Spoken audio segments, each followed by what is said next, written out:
그날은 어두운 새벽. 아직 해도 뜨지 않은 부엌이었어요. 이제 막 전기포트가 끓기 시작하는데 고요를 깨는 휴대폰 진동음이 들렸습니다. 제 통장에 모르는 돈 100만 원이 들어온 날, 저는 딱 3일 만에 범죄자가 될 뻔했습니다. 지금부터 제가 하는 말, 딱 10초만 기억하세요. 그 돈 절대 돌려주지 마세요. 착한 마음 하나가 당신 인생을 송두리째 무너뜨릴 수 있습니다. 국민은행 입금 100만 원 김영철. 휴대폰에 찍힌 이름이 왜 이렇지? 불길한 예감은 피해가지 않네요. 저는 동네에서 작은 반찬 가게를 하고 있어요. 김치 담그고 나물 무치고 국 끓여서 동네 어르신들 반찬 챙겨드리는 그냥 평범한 장사꾼이에요. 장사하다 보니 손님들한테 계좌 알려줄 일이 많아요. 단골들은 아가씨 그냥 이체할게. 하시고, 그래서 입금 문자는 하루에도 몇 번씩 옵니다. 그래서 처음엔요, 솔직히 아무 생각도 안 했어요. 아, 누가 반찬값을 미리 보냈나 보다. 이따 가게 열면 확인하지 뭐. 근데요, 이상했어요. 이 이름 처음 보는데 그 순간 이유도 없이 손끝이 차가워졌습니다. 요즘 세상이 하도 흉하니까 괜히 예민한가? 스스로를 다독였죠. 하필이면 아무 일도 없을 거라 믿고 싶었던 날. 그날은 금요일이었어요. 오늘 장사 잘 됐어? 응, 뭐 평소랑 비슷해. 근데 통장에 이상한 돈이 하나 들어왔어. 얼마나? 100만 원? 오, 가게 잘 되네. 누가 미리 보냈나 보지. 아니, 이름이 처음 보는 사람이야. 그럼 잘못 보낸 거겠지? 요즘 그런 차고 송금 많다잖아. 엄마, 그런 건 그냥 전화해서 돌려주는데 괜히 문제 만들지 말고. 그 말이요. 그때는 참 합리적으로 들렸어요. 그래, 괜히 오버하지 말자. 나도 장사하는 사람이잖아. 남의 돈이면 돌려주는 게 맞지? 그리고 우리 식사 시간은 마무리되었습니다. 다음 날 아침, 이번엔 1원이었어요. 근데 더 이상했던 건 보낸 사람 이름만이었어요. 이건 이름이 아니라 아이디 같은데. 순간 등골을 스치는 느낌이 들었습니다. 그때부터 머릿속에 별별 생각이 다 들기 시작했어요. 설마 사기? 아니야. 1원이 무슨 사기야. 그냥 연락처 남긴 거겠지. 괜히 무섭게 생각하지 말자. 그런데 일요일 아침, 가게 문을 닫은 날인데 다시 띠링 휴대폰이 울렸습니다. 휴대폰 화면에 또 이상한 문자가 찍혔습니다. 입금 1원 메모, 월요일 신고. 신고? 월요일 신고? 네 글자를 보는 순간 머릿속이 새하얘졌어요. 뭘 신고한다는 거지? 내가 뭘 잘못했나? 제가 남편에게 말하려다 잠시 멈췄습니다. 말을 꺼내면 괜히 더 큰일 되는 것 같았어요.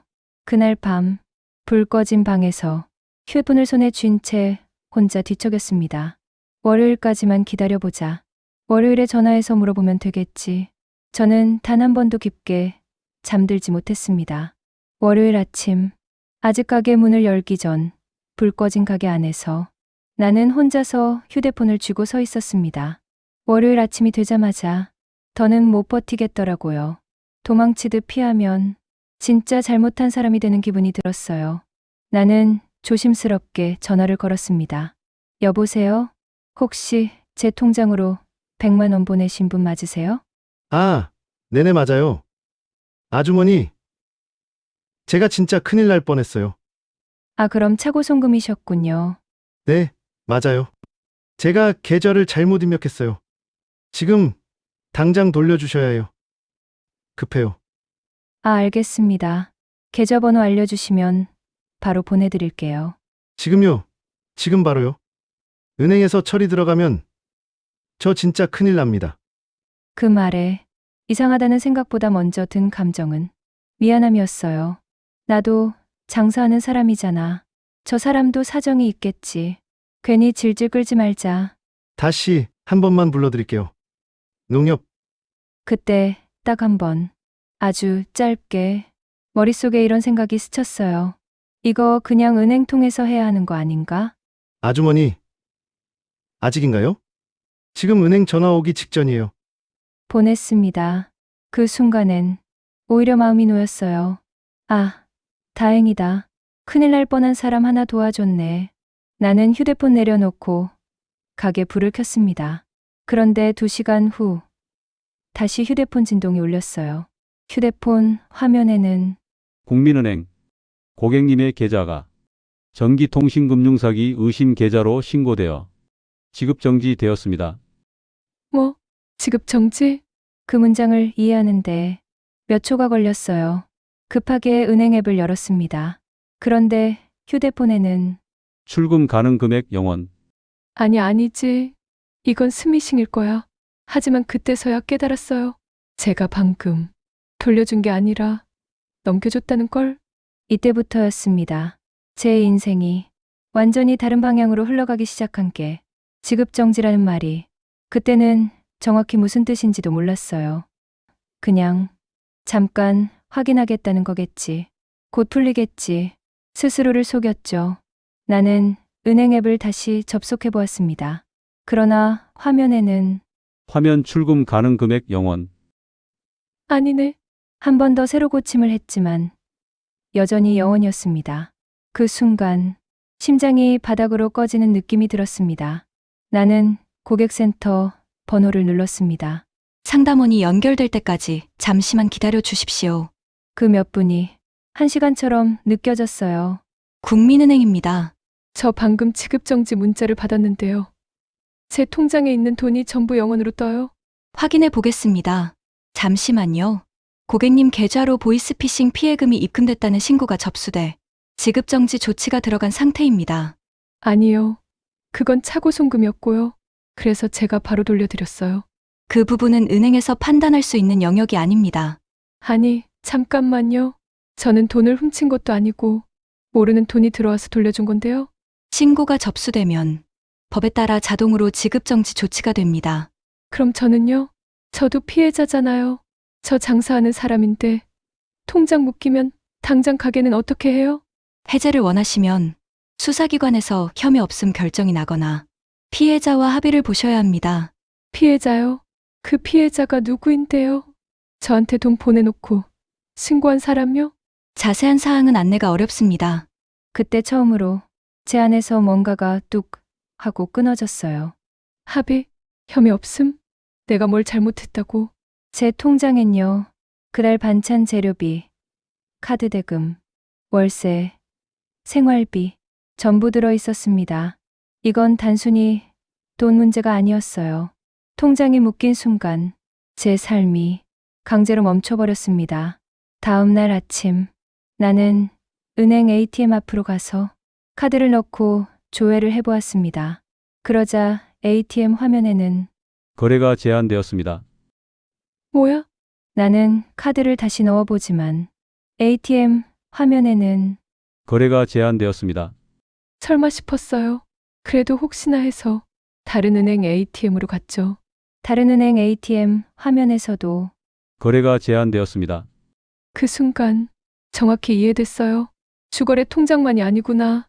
나는 집으로 돌아와 식탁 위에 카드들 줄줄이 펼치고 확인을 했습니다.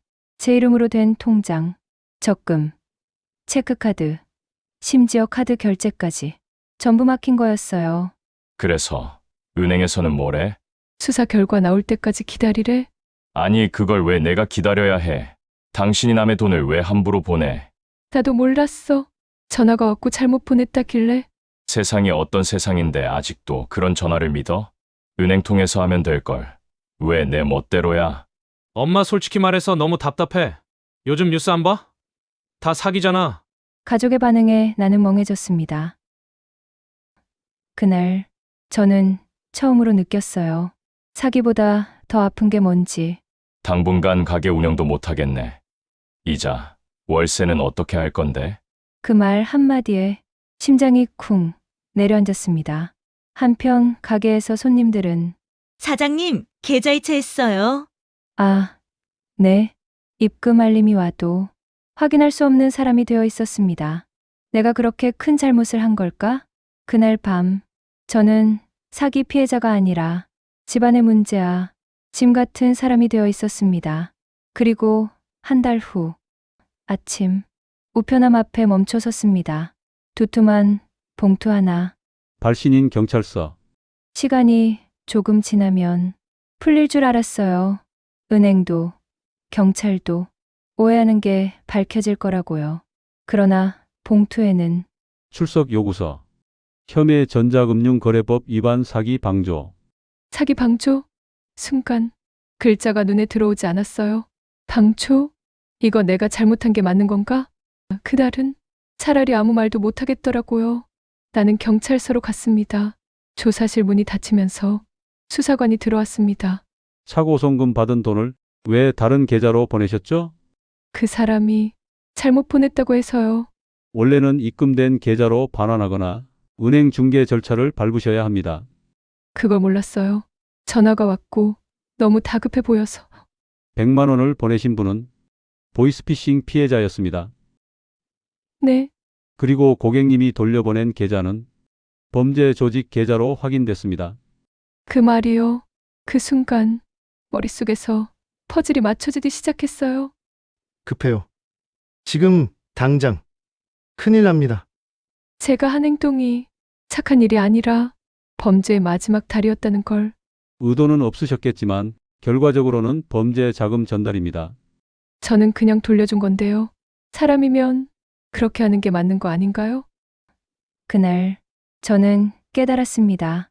이건 상식의 문제가 아니구나. 선의의 문제가 아니구나. 모르면 죄인이 되는 구조구나. 그들은 이렇게 사람을 묶습니다. 통장, 협박의 실체는 다음과 같습니다. 요즘은 칼 들 필요도 없어.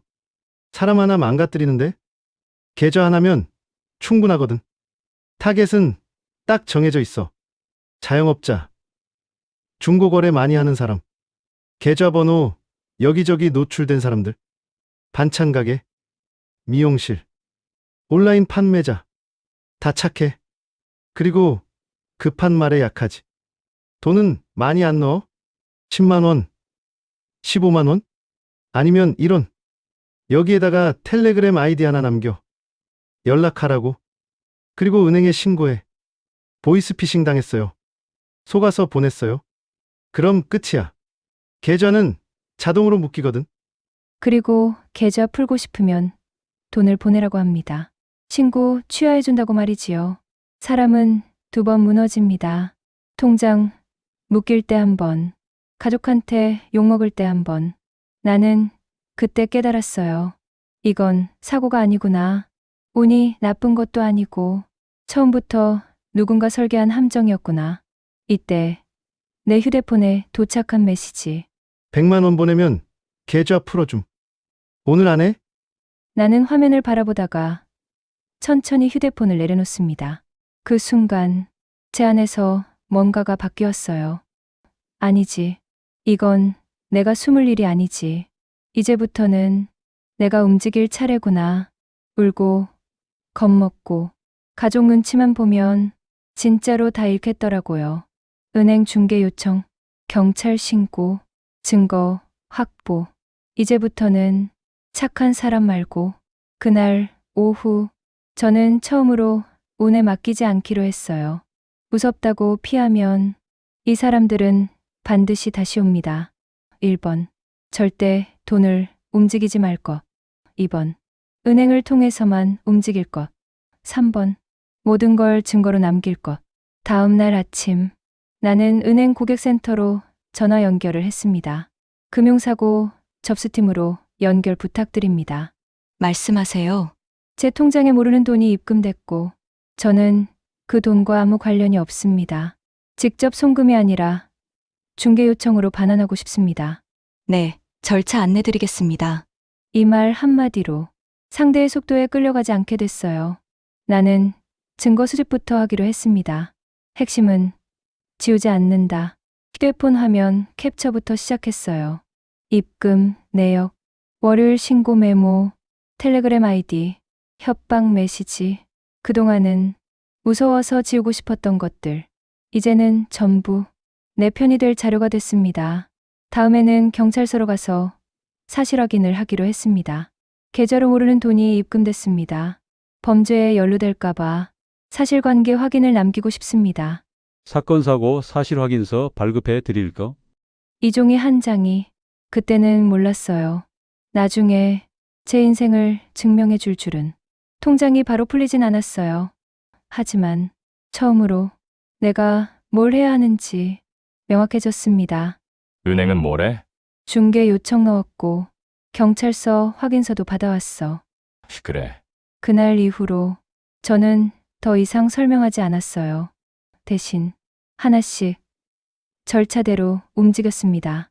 이른 아침 나는 가게 문을 열고 반찬 진열부터 했어요. 사람은요, 일상이 돌아오기 시작하면 아무 일도 없었던 것처럼 보입니다. 하지만 마음은 아직 한참 뒤에 서 있더라고요. 아이고, 딸. 오늘은 반찬이 더 맛있어 보이네. 근데 요즘 이상한 문자 많이 오지? 나도 통장에 돈 들어왔다고 해서 깜짝 놀랐어. 어떤 돈이요? 단골 할머니. 몇만 원이었는데 잘못 보냈다고 전화가 오더라고. 괜히 무서워서 나 그냥 지웠어. 그 말을 듣는 순간 가슴이 철렁 내려앉았어요. 나만 겪은 게 아니었구나. 이건 정말 누구나 당할 수 있는 일이었구나. 특히 우리 같은 사람들. 남편이 조심스럽게 물어봅니다. 오늘 가게는 어땠어? 그냥 평소 같았어. 그날은 내가 너무 화만 냈다. 당신도 얼마나 무서웠겠어. 나 진짜 죄인 된 줄 알았어. 경찰서에서 그 말 듣는데 다리가 풀리더라. 엄마, 그땐 그냥 왜 그랬어만 했어. 근데 나도 몰랐어. 그런 구조인 줄. 다신 혼자서 끌어안지 마.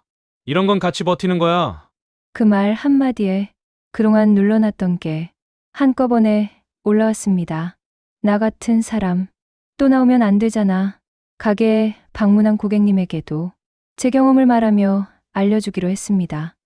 혹시요, 통장에 모르는 돈 들어오면 절대 바로 돌려주지 마세요.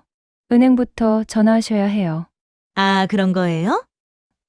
네, 저 직접 겪어봤어요. 그날부터 저는 장사꾼이 아니라 경험자가 됐습니다. 그리고 그 경험은 나 혼자만의 상처로 남기기엔 너무 위험한 이야기였어요.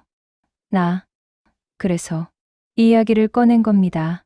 혹시 지금 통장에 모르는 돈이 들어와서 불안한 분 계세요? 제발 그 돈 착한 마음으로 바로 돌려주지 마세요.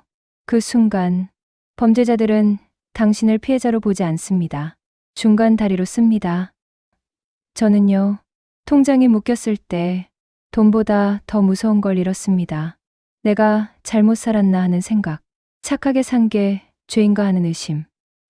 근데요, 절차대로 움직이고 증거를 남기고 혼자 버티지 않으니까 통장은 풀렸고 저는 다시 숨을 쉴 수 있었습니다. 모르는 돈이 들어오면 이렇게 하세요. 1번, 통장 사용 중지 출금 이체. 2번, 은행에 중개 요청.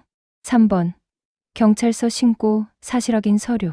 4번, 문자 입금 내역 절대 삭제 금지. 이 네 가지만 기억하시면 적어도 저처럼 무너지지는 않습니다. 저는요, 그때 통장이 묶인 게 아니라 제 자존심이 묶였던 것 같아요. 아무도 편을 안 들어주는 느낌. 설명해도 변명처럼 들리는 느낌. 그래서 오늘 이 이야기를 꺼낸 이유는 딱 하나예요. 나 같은 사람 또 나오지 않았으면 해서요. 이 영상 부모님 단톡방, 형제 단톡방, 동네 지인한테 꼭 한 번만 공유해 주세요. 모르면 당합니다. 알아야 지킬 수 있어요. 끝까지 들어주셔서 감사합니다.